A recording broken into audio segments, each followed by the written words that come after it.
E aí, na época, a gente falou, ó, tá, vamos fazer um teste primeiro. Nada de colocar dinheiro, fazer nenhum investimento, até porque a gente não pode, a gente tem que guardar esse dinheiro que a gente tem aqui. Vamos fazer um teste. Esse negócio de Lean, Startup e tudo mais, a gente aplicou ali na prática sem saber que existiam esses conceitos. E aí, nós compramos, a nossa ideia era, vamos nascer como delivery mesmo, até porque a gente está fazendo aqui no nosso apartamento, né? Então vamos fazer a entrega, não quero ninguém vir fazer retirada aqui na porta, nada disso. A gente vai fazer delivery. Entrega. Direto. Tá, mas aí que você fez? Montou um site e comprou umas fritadeiras? Como eu sabia programação, eu montei uma loja virtual, a gente comprou um freezer de $180 e uma fritadeira de $20, cabiam 20 coxinhas por vez. Porque se eu plugasse 2 fritadeiras dessas, caía a energia do meu apartamento. A gente já tinha feito o teste já. E caiu a energia. E aí a gente tinha uma fritadeirinha doméstica de $20, cabiam 20 coxinhas por vez. E nós compramos no Brasil umas forminhas de plástico que você podia moldar e padronizar. Porque a gente tinha, na nossa cabeça, desde o início, a padronização era algo que tinha que ser importante, a qualidade do produto, óbvio, e a embalagem, né, a forma como a gente ia embalar, isso tinha que ter uma cara do petisco. Quando as pessoas abrissem a nossa caixa, elas tinham que notar que aquilo ali veio, ou então estou numa festa, em algum lugar, bati o olho, eu tinha que reconhecer que era Petisco Brazuca. E isso foram 3 coisas que a gente teve claro no início. E aí a gente começou a fazer um negócio. Tá, quando você montou o site já tinha esse nome? Já tinha esse nome, que também não foi muito pensado assim, né? Foi meio que natural, acho que a galera falou isso. Você quer a explicação real ou quer a lúdica? Acho que é real, né? A real foi, a gente estava pensando assim, tá, que negócio que eu crio, que eu posso criar um nome que não vai definir exatamente o que é o meu negócio, apesar que ele define hoje em dia, né? Um Petisco Brazuca. Mas eu não queria restringi-lo à coxinha. Eu imaginava que no futuro a gente iria trabalhar com uma gama maior de produtos, que não só a coxinha. Então eu não queria um nome que definisse a coxinha Brazuca ou qualquer coisa do tipo. E quando muita gente pergunta, mas por que vocês não escolheram um nome americano, que seria a coisa talvez mais óbvia a se fazer? Eu pensei assim, tá, se eu vou na Le Pain Quotidien e eu tenho um monte de lojas aqui em volta, em Nova York, e as pessoas sabem o que é Le Pain Quotidien, por que um dia eles não podem falar Petisco Brazuca? E o gringo pronuncia isso? Aí eu descobri que não. Eu ia fazer o teste já aqui. Não, ele não fala. Acabar de gravar, Brazuca, ok, mas Petisco eles não conseguem falar de jeito nenhum. De jeito nenhum. Coxinha também é uma coisa que eles não conseguem falar. A gente adaptou, inclusive, a forma... A gente fez a fonética do negócio, escreveu ali como se pronuncia, e aí hoje em dia eles conseguem falar, mas é igual em lugar de açaí. Coxinha. Você vai em lugar de açaí e eles escrevem muitas vezes como é que você pronuncia.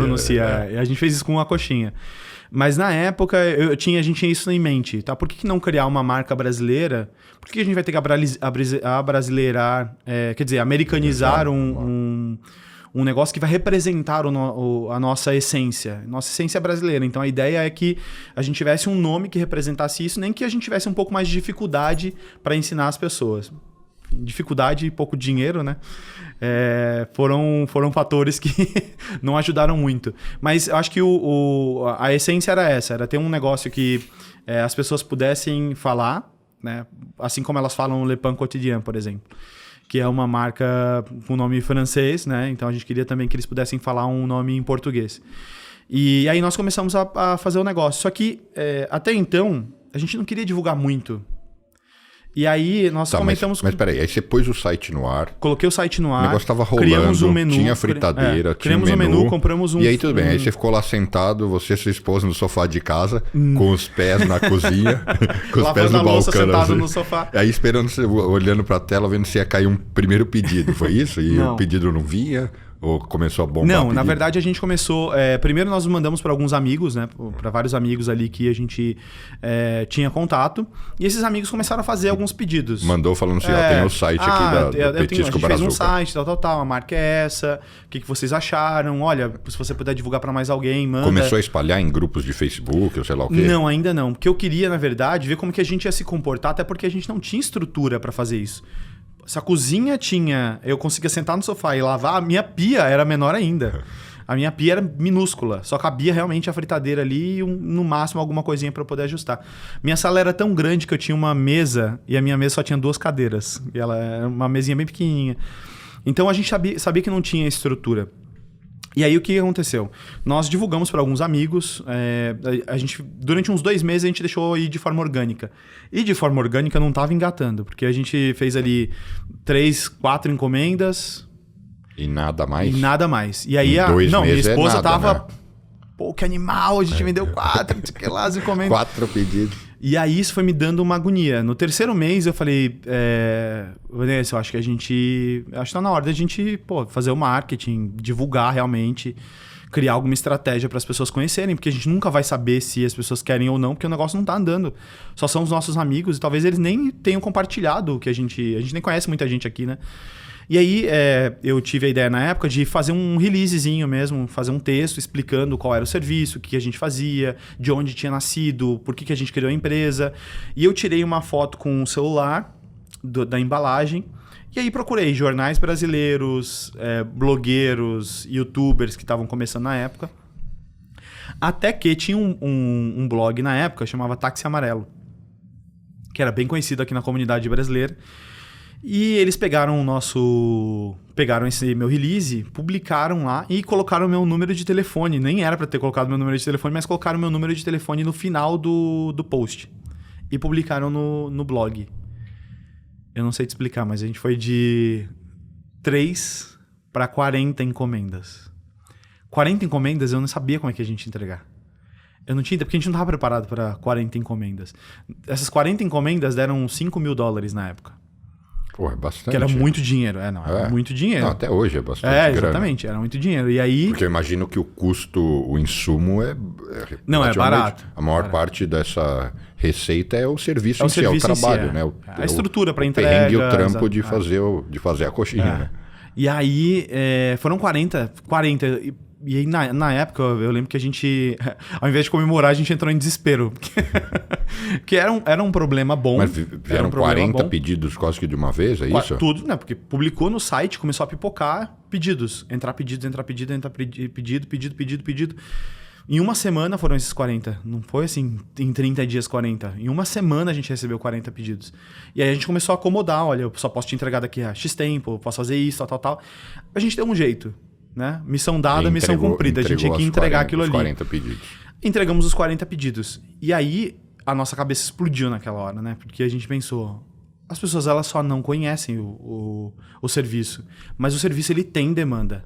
Imagina se um blog publicou e a gente teve 40 pedidos. Imagina se a gente começar a sair em jornal, no YouTube, começar a produzir conteúdo. Porque isso é uma coisa que, para quem está assistindo, acho que todo mundo já tem essa impressão, mas é importante ficar claro. Aqui...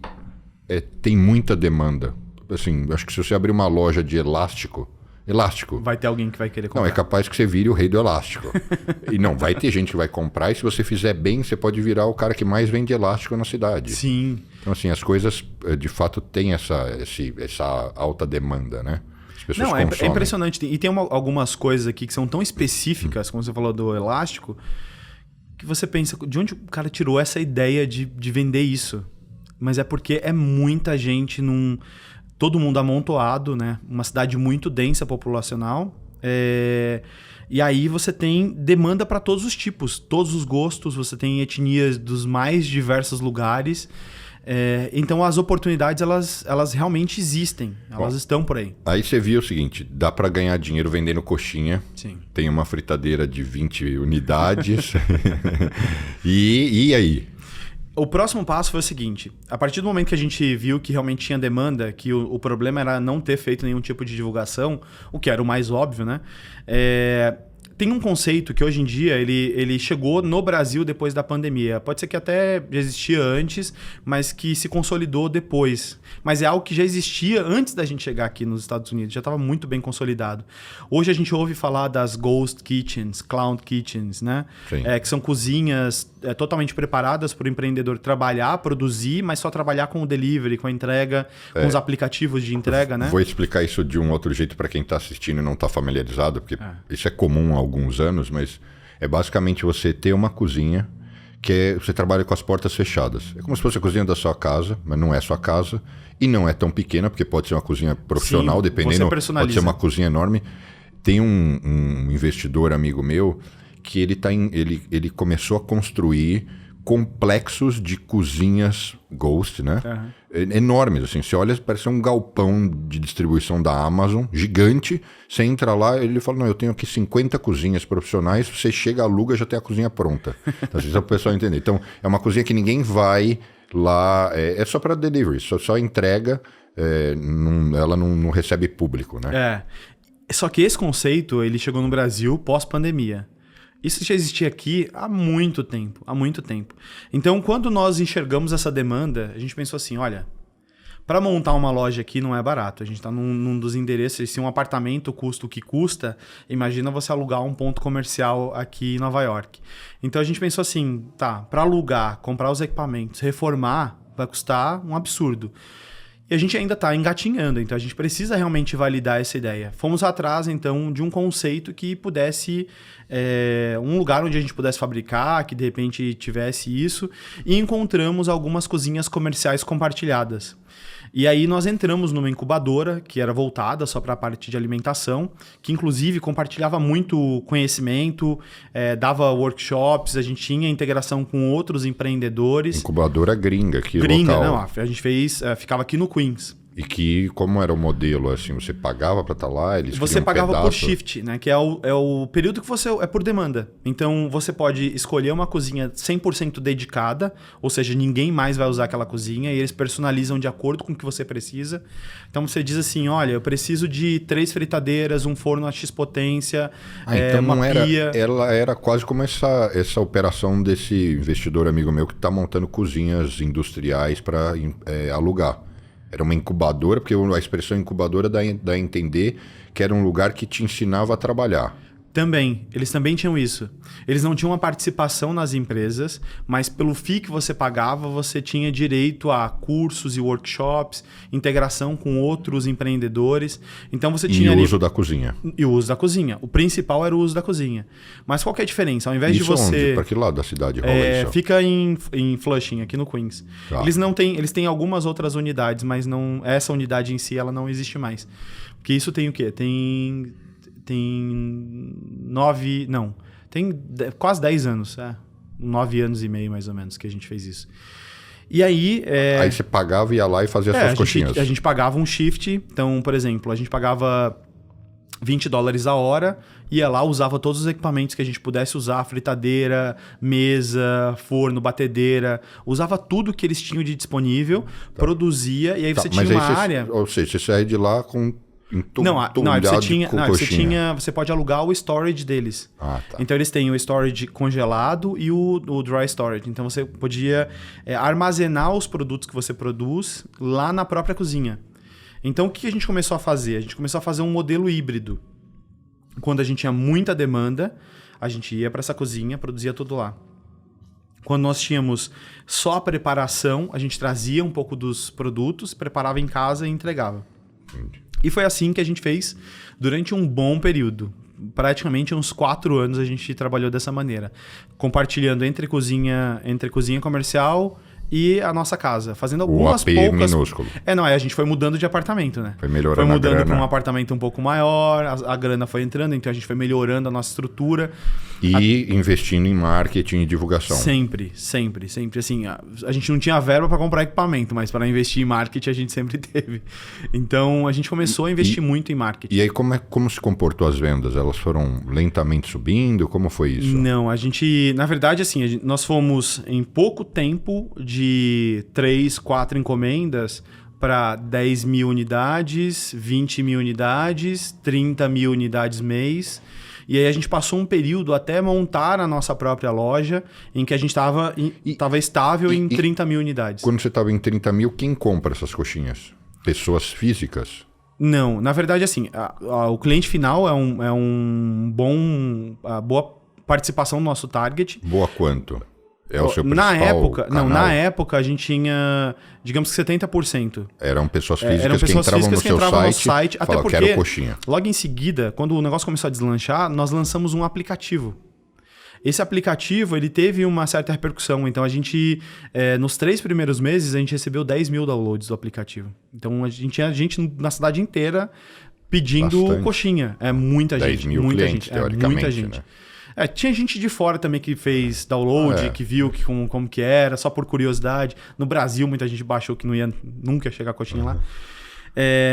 E aí a gente começou naturalmente, a gente começou com o cliente final, só que isso foi migrando automaticamente também para o cliente corporativo. Porque hoje a gente sabe que brasileiro... O corporativo que você fala, uma empresa que precisa fazer um catering, coffee break. ou vai fazer ali. um evento, vai fazer um coffee break, alguma coisa assim, por um café da manhã. Sempre tem eventos desse tipo. Nova York está lotado de empresas, então é uma coisa comum.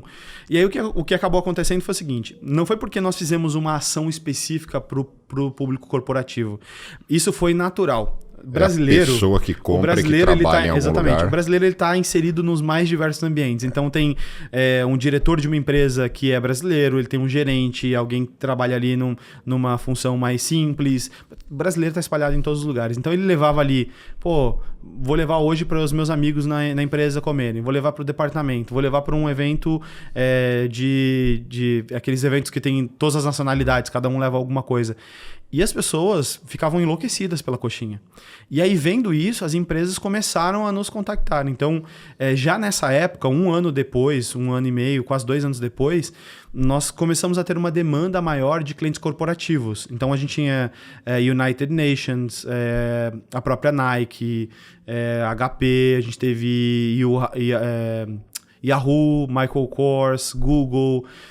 Várias empresas comprando coxinha. E assim, eventos muito grandes. A flagship da Samsung no Meatpacking foi inaugurada com coxinha. E assim, uma loja de 3 andares de uma flagship de uma empresa multinacional, um negócio absurdo. E aí, por exemplo, um evento desse comprou quantas coxinhas? Muitas coxinhas? Eles compraram 3 mil coxinhas e, na verdade, a empresa que fechou não estava nem nos Estados Unidos. Foi uma agência na Ásia que fechou com a gente para fazer o evento. Sim, só por uma curiosidade pequena, mas aí você entrega as coxinhas prontas para comer, quentes? É só pegar e comer? Sim, ou vão congeladas? É como se você... Eu não vendo elas... Se você quiser ela congelada, eu posso te entregar ela congelada. Congelada não é o nosso foco. O nosso foco é como se você estivesse indo pedir uma Pizza Hut. Você entra lá, faz a escolha do sabor que você quer, daqui a 1 hora vai chegar na tua casa quentinho, fresquinho, para você comer um box, ou vários boxes, aí depende de quanto você vai querer pedir. Mas os boxes chegam prontos, quentinhos, só você abrir e comer. Dentro vai uma bandejinha de plástico, com tudo organizado. Lembra que a gente foca sempre em padronização, na qualidade. E aí nesse evento da Samsung foi assim, você chegou lá com 3 mil coxas prontas para comer. Cheguei com um carro entupido de coxinha, botamos todos os trays, né, que são as bandejinhas, sobre as mesas. E aí um negócio legal para quem está assistindo. Imagino que você se envolvia, você colocava a mão na massa, né? Continuo colocando a mão na massa até hoje. Porque o empresário brasileiro, assim, a não ser que ele seja bem pequeno, ele cresce um pouquinho, ele só dá as ordens e tal. Não estou dizendo que é certo ou errado, só estou dizendo que é da nossa cultura. E aqui você pega operações relativamente grandes e o dono está lá. É comum, né? Porque a mão de obra é cara e, enfim, por várias razões. E é da cultura também. Se a gente quisesse fazer isso, eu já poderia ter feito. A gente tem uma equipe relativamente grande, a gente chega... a nossa equipe fixa tem 14 pessoas, mas a gente chega a ter de 30 a 40 pessoas durante o ano trabalhando com a gente. Porque tem lojas nossas que só funcionam sazonalmente. Então, elas vão funcionar por 3 meses, por 6 meses. E depois a gente desmonta tudo, bota para o nosso storage e o ano seguinte a gente monta ela de novo. Porque são pontos de verão, por exemplo. Eu vou te dar um exemplo. A gente está bem pertinho aqui do Bryant Park. O Bryant Park ele tem uma... chama Winter Village, que é financiada pelo Bank of America. E aí, essa vila, ela só funciona por 3 meses. Entendi. Eles vão lá, montam uma estrutura, colocam todos os vendedores, então, uma loja mesmo, você monta o teu pop-up, e aí você vende por 3 meses, desmonta e leva tudo de volta. Então, alguns locais funcionam dessa maneira. A gente tem as nossas lojas, que são lojas fixas, que funcionam durante o ano todo. Nós temos 3 lojas. E aí nós temos essas que funcionam de acordo com a demanda ou eventos específicos. Tá. Em que momento que você saiu da Ghost Kitchen, da Dark Kitchen e foi para voo solo? Porque até então você alugava esse lugar. Nós começamos a empresa em 2013 e em 2018 nós montamos a nossa própria fábrica. 5 anos depois. 5 anos depois. A gente juntou dinheiro todo esse período, porque a gente sabia que não seria barato. E até então, essas 30 mil a gente fazia tudo na mão. Tá? Não tinha era equipamento. Máquina. Não era máquina. A gente fazia tudo na mão. Até a gente montar a nossa estrutura. Aí quando chegou em 2017, eu alugo um prédio de 2 andares. E aí no Brooklyn. No Brooklyn. Tem até o porquê que a gente escolheu o Brooklyn. A gente escolheu o Brooklyn porque não haviam brasileiros no Brooklyn. E se fosse uma coisa que... Assim, eu entendo que a gente tem que focar no mercado americano, né? Eu sou muito grato pelos brasileiros, porque eles foram a nossa base. Quando você diz não tem, assim, não, a comunidade... Não tem uma incidência tão grande de brasileiros, não tem uma concentração. A comunidade brasileira aqui de Nova York, ela está concentrada no Queens, né? Então, nós morávamos no Queens, a Ghost Kitchen ficava no Queens, só que a gente entendia assim, tá, vamos montar a nossa própria estrutura. Será que o que a gente está fazendo, ele tem realmente a validação para o mercado americano? Será que o americano ele vai comprar o nosso produto sem saber o que é o que a gente vende? Então, vamos montar uma estrutura lá, nem que isso custe a falência da empresa. Então, a gente decidiu montar lá porque a gente queria entender como que é o americano vendo uma coxinha pela primeira vez. Como é que ele entende o que é? E aí você alugou um Nós lugar? alugamos. Nós alugamos um espaço. E montou a cozinha. Montamos uma cozinha. Era nós cozinha duas. E loja. Na verdade, assim, a gente tinha um espaço... 3 meses depois a gente sabia que eu caí na real que aquele espaço não ia dar conta do que a gente tinha para fazer. Mas na época, comparando com o que a gente tinha, quando a gente montou, eu falei, nossa, que incrível. Que upgrade, que melhora. Upgrade que a gente fez. Pô, a gente trouxe um equipamento, nosso equipamento tem capacidade para fazer mais de 500 mil unidades, a gente consegue produzir, escalar agora, padronizar real o negócio, pesado, tudo bonitinho.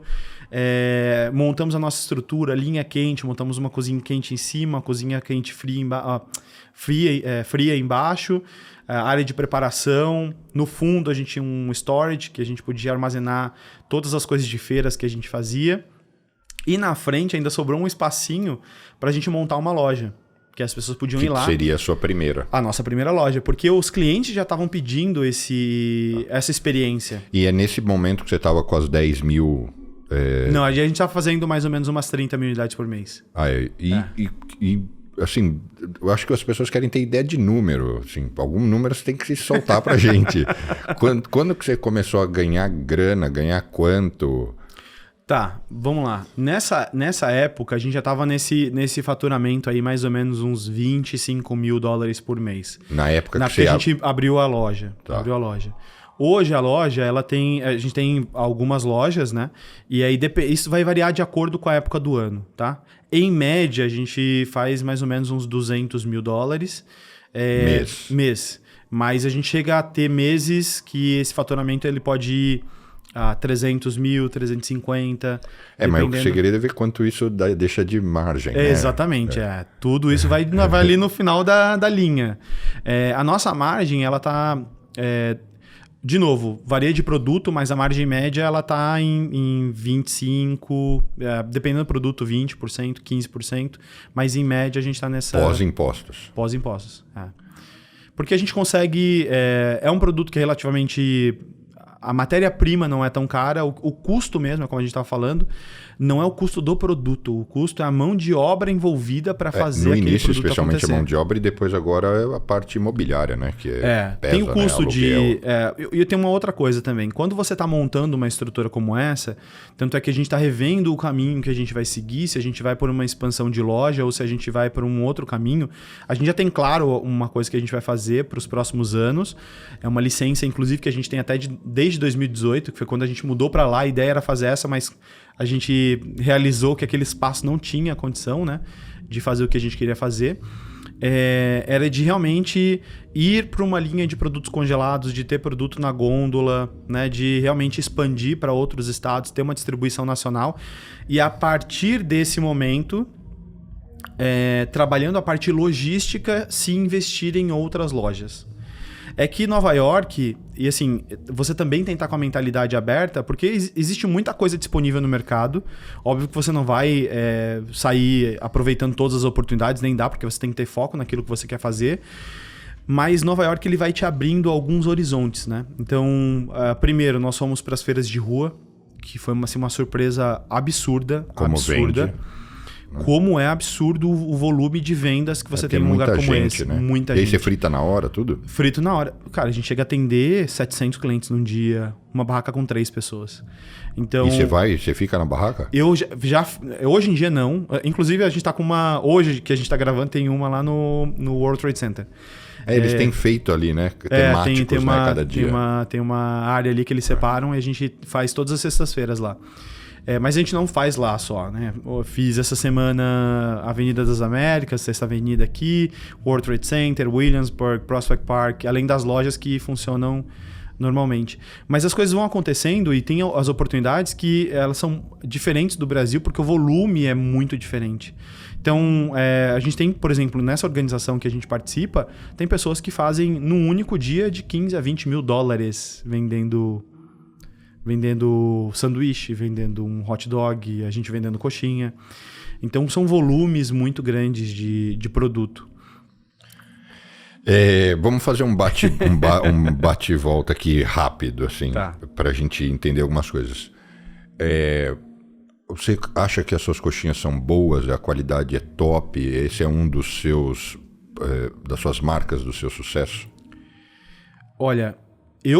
Bom, dá pra ver, né? Que eu como coxinha praticamente todos os dias. Come mesmo? Como mesmo. Amo a coxinha que a gente faz. E a Vanessa até reclama, você não deveria comer tanto, não sei o que lá. Mas cara, eu tenho que experimentar como é que tá o produto, tenho que ver. A gente tá sempre melhorando, né? Mudamos uma receita, inclusive, tem alguns meses. Continuo comendo coxinha. Acredito que a nossa coxinha... Não sei se ela é a melhor coxinha, porque eu não comi todas as coxinhas que estão por aí, mas eu acho que a gente tem uma qualidade muito boa. O feedback que nós temos dos nossos clientes assim, são incríveis. Tem muita gente que vem do Brasil, come a coxinha e fala, cara, eu nunca comi nada assim no Brasil. Talvez vocês tenham a coxinha aqui nos Estados Unidos melhor do que a coxinha brasileira. Não sei se isso é uma pretensão, mas é algo que a gente trabalha muito duro para fazer. A qualidade... E assim, eu não acho que a qualidade seja um diferencial. A qualidade é uma obrigação. Os sabores, você deu uma adaptada, né? Temos vários sabores. A tradicional de frango, mas você inventou uns negócios diferentes. Nós queríamos que também o americano ele pudesse participar e se sentir integrado de alguma maneira na nossa empresa, né? E aí é até uma coisa que eu acho que a gente não tem que reinventar a roda, né? Tem coisas que basta que você faça bem feito e as coisas acontecem. Então a gente começou a analisar algumas coisas da dieta do americano que a gente poderia incorporar no nosso produto. Então o espinafre é uma coisa que os americanos amam. A gente criou uma coxinha de espinafre. A influência da cultura italiana aqui nos Estados Unidos também, na parte culinária, é enorme. Especialmente em Nova York. Especialmente em Nova York. Tem um bairro, Little Italy, né? E nós criamos uma coxinha inspirada na pizza margherita. Então, tomate seco, manjericão, mussarela fresca. E aí a gente começou a criar algumas coisas para adaptar, incluindo a nossa comunicação. Tem alguns brasileiros que ficam meio feridos com essa troca, né? Porque a gente não chama, por exemplo, a gente tem pastel no nosso menu e nós não chamamos de pastel, porque pastel no espanhol é bolo e o americano não sabe at all o que é pastel, não tem ideia do que é pastel, mas nós chamamos de Brazilian empanadas. E aí os brasileiros ficam revoltados com isso. Mas é o pastel frito. É o pastel de feira. Porque existe a empanada, né? E não, sabe o que é engraçado? Tradicional, que, assim, que é massa. A gente tenta explicar, olha, nós não estamos no Brasil. Né? Por mais que a gente não tenha que americanizar algumas coisas, a gente tem que reduzir o atrito para que as pessoas possam comprar. Né? A compra, na verdade, o marketing ele tem essa função de você fazer uma redução entre o atrito para a compra. Né? E aí a gente até colocou, tem um exemplo legal que nas nossas comunicações, inclusive quando a gente faz feira de rua, tem uma placa que eu fiz questão de colocar, né, porque eram tantas queixas dos brasileiros sobre essa questão do pastel, que eles queriam que tivesse escrito pastel de feira. E aí eu tenho 2 fotos que eu coloquei lá, que são um sign que a gente tem, né? Que uma tá escrito Brazilian empanada em cima e a outra tá escrito pastel de feira. todos os americanos que vêm, eles perguntam, eu quero empanada, mas o que é pastel de feira? Com a mesma foto. Com a mesma foto. Então, são coisas que... óbvio que eu queria que o americano soubesse o que é pastel, mas a gente tem que, de certa forma, adaptar a comunicação e talvez por isso a gente tenha conseguido o sucesso que a gente tem obtido nos últimos anos, porque a gente, de certa forma, conseguiu penetrar um pouco na cultura americana, adaptar um pouco o nosso produto, não porque a gente não gosta da cultura brasileira, mas porque a gente quer que mais americanos e, enfim, outras nacionalidades conheçam o nosso produto. Você começou esse negócio praticamente sem dinheiro, concorda? Sim. $200 foi o investimento inicial. Isso é muito pouco, né? Assim, sei lá, pessoa que não tenha nada, se ela ficar pedindo no farol, ela vai conseguir guardar. Apesar que se pegar R$1, vai precisar muitos reais, mas enfim, é pouca grana, né? Com um pouco de esforço, quase que qualquer pessoa consegue reunir essa grana.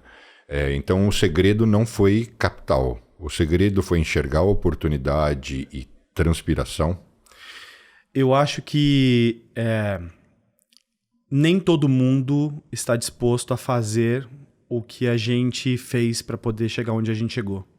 E eu nem acredito que seja para todo mundo, né?